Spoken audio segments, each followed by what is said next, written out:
We are the Ministry of the Raw Truth, and we are continuing with our delve into the original ancient Eastern Syriac Peshitta, translated by native-born Aramaic-speaking translator George M. Lamsa,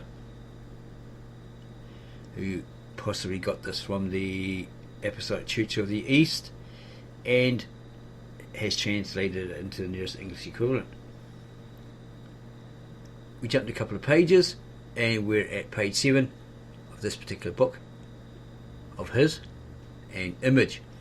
And God said, let us, that's two or more, three in this case, because we believe it's the triune Godhead, consisting of three beings as one, the Father, the Son, and the Holy Spirit. Let us make man, or human beings, in our image, after our likeness, and let them have dominion over the fish of the sea, and over the fowl of the air, and over the cattle, and over all the earth, and over every creeping thing that creepeth upon the earth. And that's from the Aramaic Berita, or Genesis 1:26 in English. Nasha, man, is derived from the Aramaic word nishmtha, breath. That is the breath of life. Only in his spirituality and his eternity is man the image and the likeness of God. That is, the breath of God, being spiritual and eternal, makes him spiritual and eternal. God does not create anything opposite or contrary to himself. God has no hands, feet or eyes, no flesh, neither does he sleep or walk, as he has often been pictured. He is often reduced to human terms in order that man may understand him. God is spirit and is all-knowing, all-hearing, all-seeing. Therefore man knows, hears and sees because of the eternal Spirit of God which is in him. Physical man knows nothing more than his own image and likeness, but the spiritual man is constantly conscious of his spiritual likeness and his greatness. Image in this instant means likeness or resemblance. God has been portrayed as having hands, eyes, ears, feet and nose in order that man may understand him in relation to himself. God's image is spiritual, that is, characterized by intelligence and knowledge. Earthly man is temporal and mortal, but the Spirit of God which dwells in him is immortal and real. Moreover, man is conscious of his Creator and knows evil and good, or good and evil. None of God's other creatures are endowed with this knowledge, nor are they governed by moral law. Man, being in the image and likeness of God, has power and dominion over all God's creations. Adam.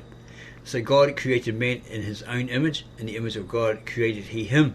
Male and female created he them. Berita, or Genesis 1:27. In the preceding verse, the name of the man is called Nasha, derived from the Aramaic word nishmatha, breath. That is the breath of life, the Spirit of God which dwells in man, and which makes him in the image and the likeness of his Creator. In verse 27, the term man is used collectively, meaning humanity or mankind. Adam means red soil, that is, a man formed out of the ground. According to the first chapter of Genesis, both Adam and Eve were created spiritually by the word of God, just as he had created all other things. That is to say, the spiritual man was not formed out of the dust of the ground. For in the first chapter we read, God created man in his own image, male and female created he them. God's image has nothing to do with the ground. Okay, he's saying there that the first human being was a spiritual man and wasn't formed out of the dust of the ground. So he's basically formed in the image of God, his likeness, his resemblance, his likeness. And we compare this to Victor Nimrod Alexander's translation of the Tav Asheret, the original ancient very old Tav Asheret, or square script. He terms as Aramaic, the Lishana Atika Sabrea, the sacred scribal language spoken by God to Adam and Eve in the garden. And there's a difference between the two translators and what they've translated, because Victor N. Alexander, to his shock surprise, when he translated the Berita from the Tav Asheret in the Lishana Atika Sabrea, sacred scribal language of God, he saw that it spoke about the same concept, that God had created this human being, but out of his own likeness or resemblance, similar. It was like a portrait with his face, his likeness, his image, etc., right? Resembling him. But he refers to this as the pre-Adamic, or he's put Neanderthal man, but that's incorrect. We believe that's incorrect, and we've been advised on that by someone else that the Neanderthal didn't really come around until centuries later, millenniums later, when they were found in the Neander Valley in Germany, the remains of these cave dwellers, hunter-gatherers, prehistoric man. So this particular first pre-Adam or pre-Adamic man that God, or the triune Godhead, had created was Cro-Magnon, and it agrees with the archaeological findings, discoveries of the pre-Adamic or caveman type hunter-gatherer who dwelled in caves, etc.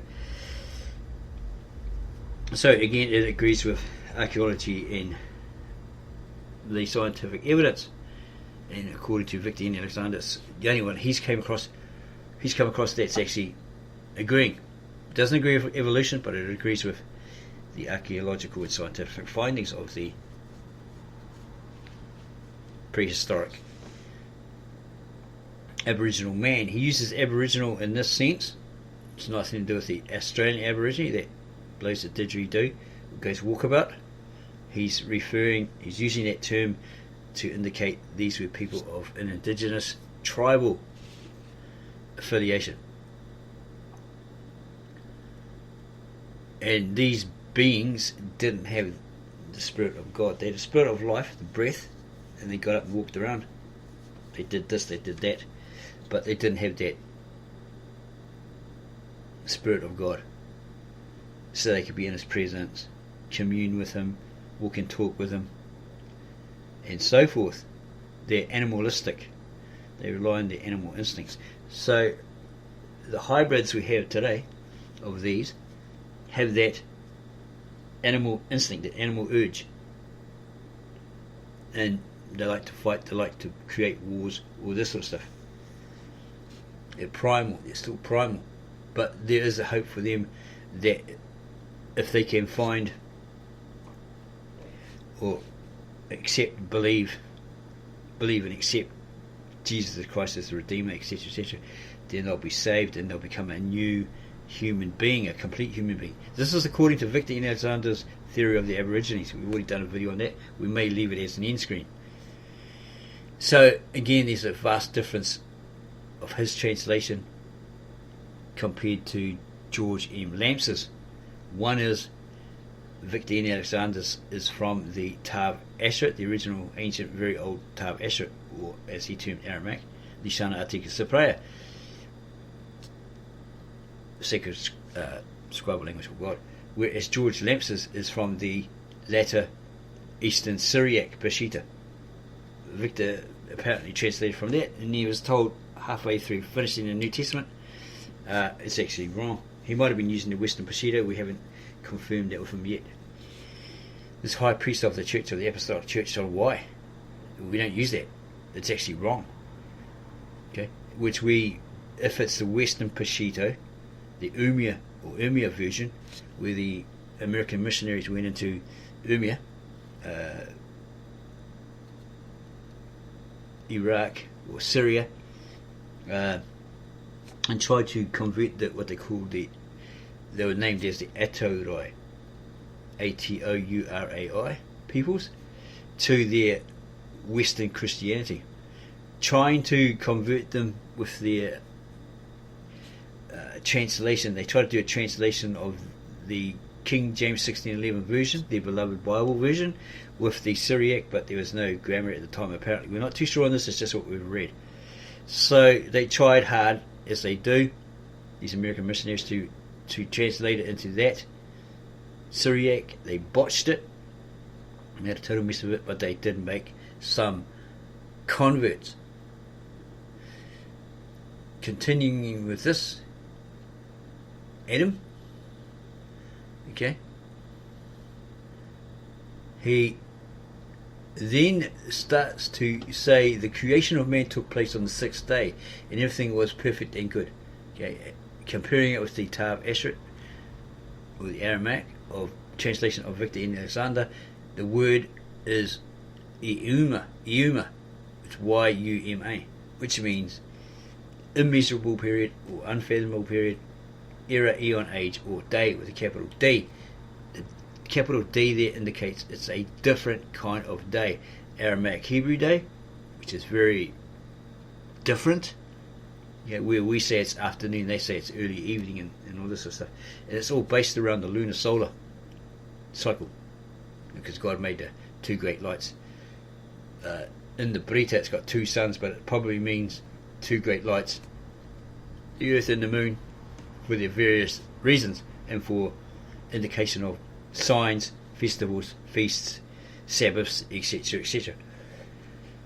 So again, it's very, very different to George Lamsa here saying it's a day, a literal day. Okay, so this immeasurable period, unfathomable period, could have taken millenniums, times millenniums, whatever, right? God didn't rush. He had no need to rush. Not that he'd make a mistake, but as we do. But yeah, he didn't have to rush. Get it all done within 6 days, literal days. So that's what Lamps is saying here. The creation of man took place on the sixth day, which is incorrect. If the Berita, if the Tav Eshret Berita and the Lishan Atik Saprea are centuries older than his Eastern Syriac Peshitta. Okay, apparently it was hand copied by scribes and monks at Urhai, or what's the other name? It's in Arabic. I can't remember what it was now. Something like Urfa. Can't remember. Which is Edessa, which is now modern Turkey, by scribes and monks. They copied it by hand about 800 BCE. So if you can find out the date of the Syriac Peshitta, or the Syriac and the Syriac Peshitta being written, then there'd probably be a vast difference in time frame.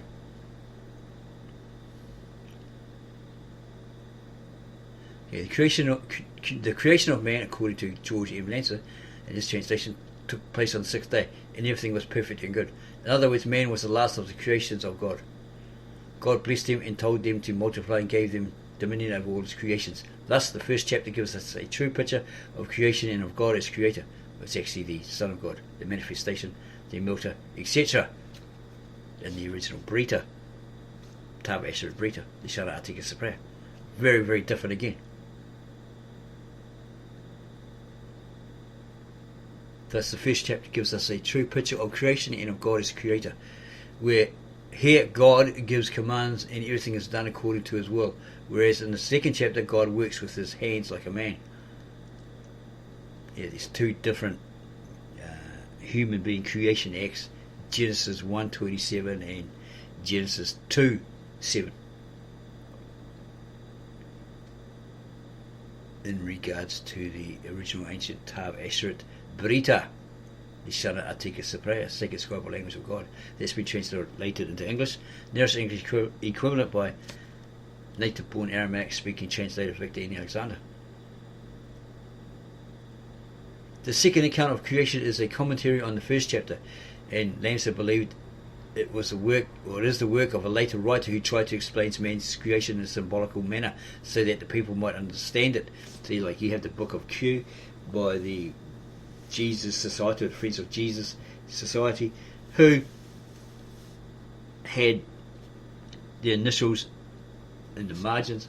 It's like P, S, E, etc. And this stood for evangelist, Elohimist, Yahwist, priest, and all this sort of stuff, right? Can't remember exactly offhand what those initials were, but they had their meaning like that. So one would be working on Genesis, and you'd have a break, he'd go away and the other one would take over, but he doesn't know where the other guy left off, or he's not too sure, so he writes something completely different. So the first guy comes back and he starts again, or he carries on, and then the second guy goes to have a break. Maybe a third guy comes along when they both go have a break, something like that, and then they totally don't know. He doesn't totally know where they left off, so he's starting something else, which seems like he's ignoring what the first guy wrote or the second guy wrote. Either. So that's why you got two different accounts. As this Labsa is saying here, that the second account of creation is a commentary on the first chapter. He believed it as the work. He believed it was a work of a later writer who tried to explain man's creation in a symbolical manner, so that the people might understand it. This account is old and it has a spiritual value. It was placed next to the first chapter simply because it is a commentary on it. Some people believe the second account of the creation contradicts the first, but this is not true. The second account is written figuratively from the human point of view in order to explain the first account, which is spiritual and in which God works as God and not as a man. The reader must remember that the Bible is a library containing hundreds of writings written at different times by different authors. No inspired Hebrew writer could have thought of God literally mixing soil and forming man out of it. But Hebrew prophets often portrayed God as a man planting vineyards or trees or doing other manual work. And it talks about seeds.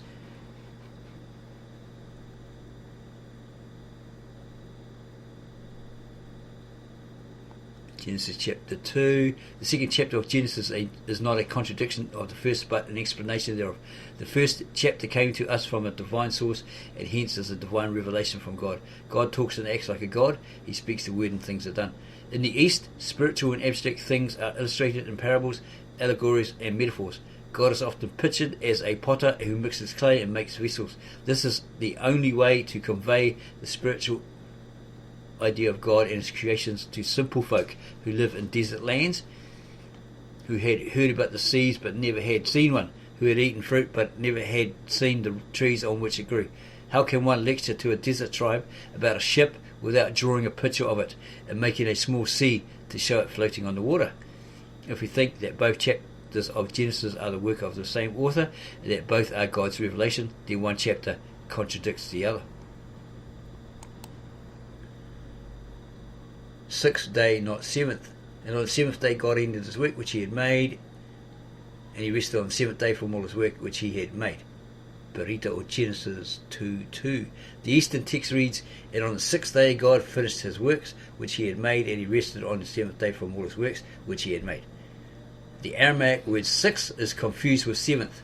Had God finished his work on the seventh day, he would have been working on that day, that is Friday, which in Aramaic means the weekend day. But God finished all his work on the sixth day, therefore he rested on the seventh day and blessed it because he did no work on it. The author of Genesis tells us, so God blessed the seventh day and sanctified it, because that in it he had rested from all his work which God created and made. Rested in this instant means ceased. God was not tired of working, but he completed his work. The Sabbath was strictly observed from 6 p.m, Luke 23:54, John 19:31. The Jews worked 6 days, but according to the Mosaic law, they rested from their work on the seventh day. Remember the Sabbath day to keep it holy. 6 days shall ye labour and do all your work. For in 6 days the Lord made heaven and earth, the sea and all that is in them, and rested the seventh day. Exodus 28:11. So that was literally a day. A period of days and 6 days, a week. Okay? Became a week. A complete week. And that's when they had a Sabbath, a certain time of the month, which landed on a certain day. As we can see from the Holy Scripture, no portion of God's work was left to be done on the seventh day. The end of his work was on the sixth day. Peshitta, the original, is the only text which reads, on the sixth day God finished his work which he had made. And God blesses the seventh day. And God blessed the seventh day and sanctified it, because that in it he had rested from all his work which God created and made. Berita or Genesis 2:3. Some Eastern commentators state that God blessed the seventh day simply because he did not do any work on that day. The other days were blessed by the work of his hands. Blessed by the work of his hands. Thus, the Jews observed the seventh day because God rested from his work and sanctified it. That is, he put it aside as a holy day wherein all men may rest from their work and worship their Creator. All days in the week are holy, but the Sabbath day was declared to be the most holy. because on that day the Lord himself ceased or rested from his work. During the course of time, the Sabbath came to be the most important institution in Jewish religion. Commentaries upon commentaries were written on its observances. Years later, it became so sacred that even works of mercy, such as healing, could not be performed on the Sabbath day. Luke 13:14. Jesus said the Sabbath was made for the sake of man, and not man for the sake of the Sabbath. Mark 2:27. Okay, it goes on about the term Lord. And there's a verse here about plants. Yahweh, Y-H-O-W-H. Lord is a new name of God. In the olden days, God was known as El. It's the Canaanite Ugaritic, right? In the first chapter of Genesis, his name in Hebrew is Elohim, and in Aramaic, Allah. It's nothing to do with the Muslim Allah. Allah is monotheistic, okay? Because here is an A, which is not a vowel. Okay, it's considered a consonant, and having this A on the end, it means that it's dual or tri. It's talking about the triune Godhead. Okay, that differentiates it from this monotheism of the Jews, Deics, or the rabbis, those Jews, and also the Muslims. Yahweh is derived from Hayah, to be, and thus suggests the eternal God as the essence of life and existence. The term Yahweh is so holy that the Hebrews, okay, sorry if we don't pronounce it properly, might be Yehovah. This is why it might be a double E. We're not sure. We've never seen that word before. So this Yehovah is so holy that the Hebrews never dared to pronounce it. They used the term Adonai, or Adonai, the Lord. The Hebrew patriarchs used the term El. Jacob called Luz, a town in Palestine, Bethel, the house of God. Isaiah called the Messiah Manuel. God is with us. Elohim is a later name and is a plural form. The Hebrews during the time of the conquest of Palestine believed in the existence of other gods, but they maintained that Yahweh was the God of gods. Joshua 22:22. God standeth in the congregation of the mighty, he judges among the gods. Aramaic. He judges among the angels. Again and again the Hebrews lost their pure concept of monotheism and worshipped pagan gods, but the Hebrew prophets constantly fought against idolatry. So if you go look at the word, type in your URL, okay, put this word El, you'll find that there's a Wikipedia website, a Wikipedia page, which shows who that God was. It's a little golden idol, okay, because apparently, according to Victor and Alexander, when they went into Canaan, they adopted this Canaanite Ugaritic god, and plus their practices, etc., and somebody scripted it wrong. When they read it down, they scripted it wrong. It should be El, E-I-L, not L.